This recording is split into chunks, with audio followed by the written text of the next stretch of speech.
Everyone. आज हम आपके क्लास 6 के चैप्टर नंबर 10 को पढ़ेंगे, motion and measurements of distances. Let us get started.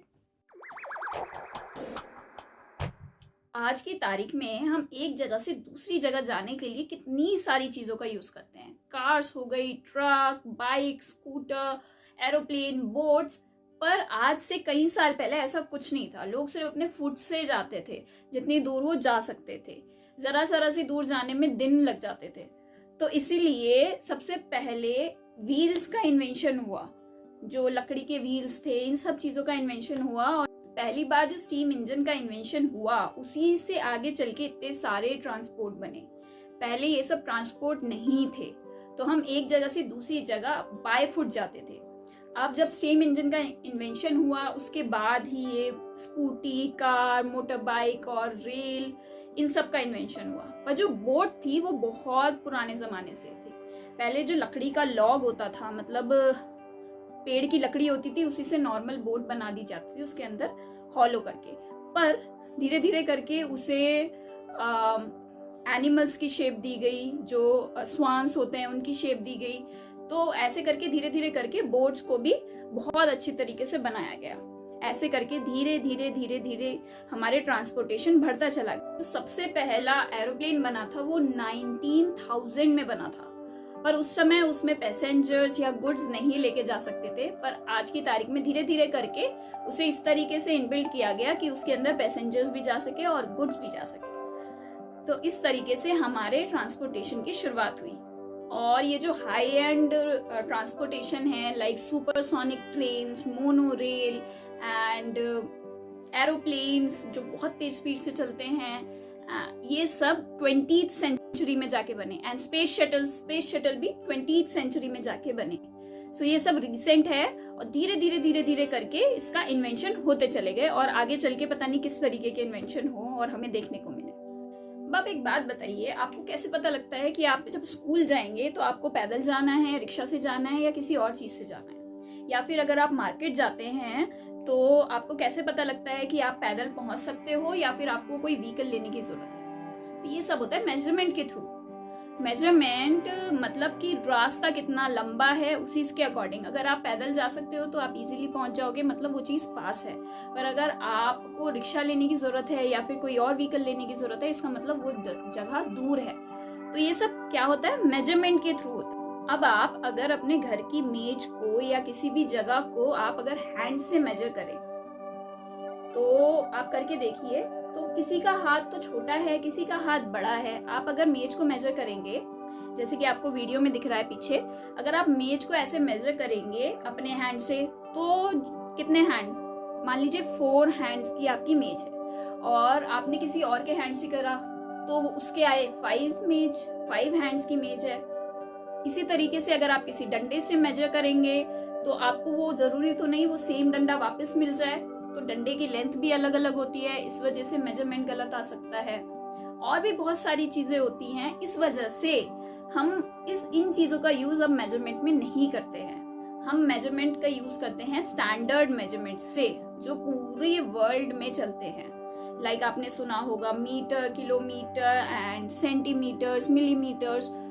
ये सब होते हैं स्टैंडर्ड मेजरमेंट्स। अब किसी भी चीज को मेजर करने के लिए 2 चीजों की जरूरत होती है। पहली चीज होती है हमारा नंबर और दूसरी चीज होती है यूनिट। नंबर और यूनिट। नंबर से क्या होता है? नंबर से लाइक अगर आपका स्कूल आपके घर से 4 किलोमीटर की दूरी पे है तो नंबर हो गया 4 और यूनिट हो गई किलोमीटर। जो नंबर के बाद लगता है उसे हम कहते हैं यूनिट। इस तरीके से हम चीजों को मेजर करते हैं। अगर आप हैंड से भी मेजर कर रहे हैं तो लाइक 5 हैंड स्पैन, फुट से मेजर कर रहे हैं तो 5 फुट। तो इस तरीके से हम ये मेजरमेंट करते हैं। मेजरमेंट की यूज कहाँ कहाँ होता है? लाइक अगर कारपेंटर आपके घर पे आया तो फर्नीचर बनाने के लिए उसे लकड़ी को मेजर करना होगा। और टेलर होता है, वो क्लोथ्स को मेजर करता है, यार्न्स को मेजर करता है। एंड बहुत सारी जगह पे हम इस चीज का यूज करते हैं। लाइक एक शहर दूसरे शहर से कितनी दूर पे है। एंड घर में भी हम बहुत सारी चीजें मेजर करते हैं। हम अपनी हाइट मेजर करते हैं, हम अपनी वेस्ट मेजर करते हैं। तो इन सारी चीजों में हमें मेजरमेंट्स की जरूरत होती है। जैसे कि मैंने आपको बताया कि बहुत सारे तरीकों से मेजरमेंट्स का यूज होता है। पहले जमाने में हम हैंड्स का यूज करते थे, लाइक एल्बो से लेकर हैंड्स तक का एक मेजरमेंट होता था। और अगर कपड़ों को नापना है तो आज की तारीख में भी कपड़ों का 1 मीटर ऐसे नापा जाता है, इस इंच से लेकर, इस पॉइंट से लेकर कंधे तक, तो वो 1 मीटर का कपड़ा माना जाता है। कई जगह मुट्ठी का खाना बनाते हुए मुट्ठी का मेजरमेंट होता है, उंगली का मेजरमेंट होता है।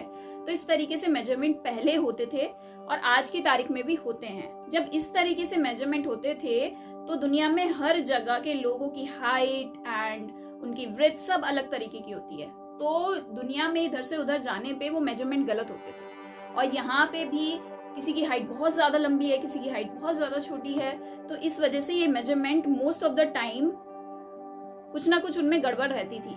तो फ्रेंच जो कंट्री है वहां पे उन्होंने एक स्टैंडर्ड मेजरमेंट्स निकाले और लोगों ने वही मानने स्टार्ट कर दिए, लोगों ने वही एक्सेप्ट किया, क्योंकि हमें कोई ना कोई एक स्टैंडर्ड मेजरमेंट चाहिए था। और आज की तारीख में हमारा जो स्टैंडर्ड मेजरमेंट चलता है वो the international systems of units चलता है, मतलब SI सिस्टम। इसे हम शॉर्ट फॉर्म में SI सिस्टम कहते हैं। और SI सिस्टम के अंदर लेंथ के measurements kilometre, metre, millimetre, centimetre इनके अंदर आते हैं। अगर आप अपना नॉर्मल ज्योमेट्री स्केल निकाल के देखें तो उसके अंदर आपको दिखेगा कि नॉर्मल जो स्केल होता है वो 15 सेंटीमीटर्स का होता है। तो 1 सेंटीमीटर के अंदर 10 डैशेज होते हैं, तो वो जो 10 डैशेज है वो है 10 मिलीमीटर्स। तो इसका मतलब है 1 सेंटीमीटर के अंदर 10 मिलीमीटर्स होते हैं। 1 मीटर के अंदर 100 सेंटीमीटर्स होते हैं। और अगर हम बहुत लंबे डिस्टेंस को नाप रहे हैं तो 1 किलोमीटर के अंदर 1000 मीटर्स होते हैं। तो इस तरीके से ये SI सिस्टम चलता है यूनिट्स का। अब हम मेजर किस तरीके करें ये सारी चीजें, हमने ये पता लग गया कि SI सिस्टम होता है, हमें ये पता लग गया कि इस तरीके से हम लेंथ हमारे पास किलोमीटर होती है, मीटर होती है, सेंटीमीटर होती है। बट इसके अंदर हम मेजर कैसे कर सकते हैं, इसके लिए डिवाइस कौन कौन से यूज होते हैं आप सबको पता है शायद। स्केल का यूज मेनली होता है, पर अगर हम राउंड चीज को हम मेजर कर रहे हैं तो स्केल का यूज कैसे करेंगे, इसलिए टेलर इंची टेप का यूज करता है। जो मेजरिंग टेप है इसका यूज करता है राउंड चीजों को। अगर मुझे अपने सर का नाप लेना है तो मैं ऐसे ले सकती हूँ आराम से, पर अगर मैं स्केल से ट्राई करूं तो शायद नहीं आएगा। इसीलिए सही डिवाइस का होना सही मेजरमेंट के लिए बहुत जरूरी है। और अगर आप नॉर्मली स्केल से मेजर कर रहे हैं, अगर सीधी चीजें आपको मेजर करनी है तो वो नॉर्मल स्केल से हो जाएगी। और अगर आपको बहुत बड़ी चीज मेजर करनी है तो बहुत बड़े स्केल की भी जरूरत पड़ेगी। तो इस तरीके से सही डिवाइसेस का होना मेजरमेंट के लिए बहुत ज्यादा जरूरी है। नॉर्मल ज्योमेट्री स्केल से, छोटे से स्केल से किस तरीके से मेजर कर सकते हैं। सबसे पहले आप 0 से स्टार्ट करेंगे, बिल्कुल स्टार्टिंग पॉइंट से, और जहां जितनी चीज रखनी है उसे रख के और ऐसे मेजर करेंगे। और जो लास्ट पॉइंट है, लास्ट एंड पॉइंट है, वो आपका सेंटीमीटर में आपकी लेंथ आ जाएगी। पर अगर स्केल आपका शुरू से टूटा हुआ है थोड़ा सा, तो आप 1 से स्टार्ट कर सकते हैं। 1 से आप लगाइए और उसमें 1 माइनस कर दीजिए। मतलब अगर 1 से आप स्टार्ट कर रहे हैं और 13 आपकी लेंथ आई है तो आप 1 माइनस करेंगे तो आपकी लेंथ है 12। ऑलराइट। एंड सबसे बढ़िया, सबसे इंपॉर्टेंट बात, अगर आप मेजर कर रहे हैं इस तरीके से स्केल से और आप अगर साइड से देख रहे हैं तो गलत आएगी, अगर आप इस साइड से देख रहे हैं तब भी गलत आएगी। आपको बिल्कुल बीच से देखना है ताकि आपकी मेजरमेंट बिल्कुल सही आए। तो इस तरीके से हम ज्योमेट्री स्केल से मेजरमेंट करते हैं। अब हमें ये पता लगा कि हम सीधी चीज को किस तरीके से मेजर कर सकते हैं, पर अगर कोई चीज कर्व्ड लाइन में हो तो हम उसे कैसे मेजर करेंगे। हम उसे थ्रेड की मदद से मेजर करते हैं। आप थ्रेड को लगातार लाइन पे लगाते चले जाएं और फिर उसके बाद उस थ्रेड की सीधे स्केल से अगर आप मेजर कर ले तो हमारे पास लेंथ आ जाती है। तो इसी तरीके से हम इजीली कर्व लाइन को मेजर कर सकते हैं। अब हमने मेजरमेंट की बात कर ली है तो आज हम मोशन की और बात कर लेते हैं। मोशन मतलब जो भी चीज हमारे आसपास चल रही है उसे मोशन कहते हैं। लाइक फैन चल रहा है और बाहर स्कूटी एंड कार्स, एरोप्लेन, हमारे आसपास चींटी, जानवर, ये सब चीज मूव करती हैं, ये सब हो गए मोशन। तो जो भी चीज हमारी मूव करती है, एक जगह से दूसरी जगह जाती है, उसे हम मोशन कहते हैं। अब 3 तरीके के मोशन के टाइप्स होते हैं। पहले होता है रेक्टिलिनियर मोशन। रेक्टिलिनियर मोशन वो होता है जब आप स्ट्रेट लाइन में चलते हैं या कोई भी चीज स्ट्रेट लाइन में चलती है, उसे कहते हैं रेक्टिलिनियर मोशन। लाइक सोल्जर्स सीधी लाइन में चलते हैं बिल्कुल, कार्स अगर सीधी लाइन में जा रही हैं तो वो रेक्टिलिनियर मोशन है। अगर आप एक स्टोन फेंक रहे हैं नीचे तो वो बिल्कुल सीधा नीचे जाता है, इसे भी रेक्टिलिनियर मोशन कहते हैं। दूसरा हमारा मोशन है सर्कुलर मोशन। जब कोई चीज गोल गोल घूमती है तो उसे सर्कुलर मोशन कहते हैं। लाइक आप ऊपर देखिए तो फैन गोल गोल घूम रहा है, एक ही पॉइंट से गोल गोल घूम रहा है, इसे कहते हैं हम सर्कुलर मोशन। आपके घर में घड़ी होगी, वो घड़ी सीधी एक ही लाइन पे ऐसे मूव करती है, इसे भी हम कहते हैं सर्कुलर मोशन। थर्ड हो गया हमारा पीरियोडिक मोशन। तो पीरियोडिक मोशन क्या होता है, जो चीज बार बार रिपीट होती है उसे पीरियोडिक मोशन कहते हैं। अब ये मोशन किसी भी तरीके का हो सकता है, जैसे आप अगर स्विंग पे झूल रहे हैं लगातार आगे पीछे तो उसे कहते हैं हम पीरियोडिक मोशन। और अगर ड्रम बज रहा है तो वहां पे भी पीरियोडिक मोशन यूज होता है।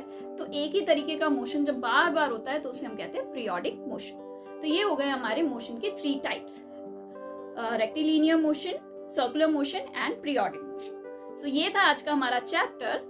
अगर आपको कोई भी डाउट हो इस चैप्टर के अंदर तो आप कमेंट सेक्शन में मुझे बता सकते हैं, मैं पक्का वहां पे जवाब दूंगी आपके क्वेश्चन का। So thank you for watching, please subscribe and like and share. Bye bye.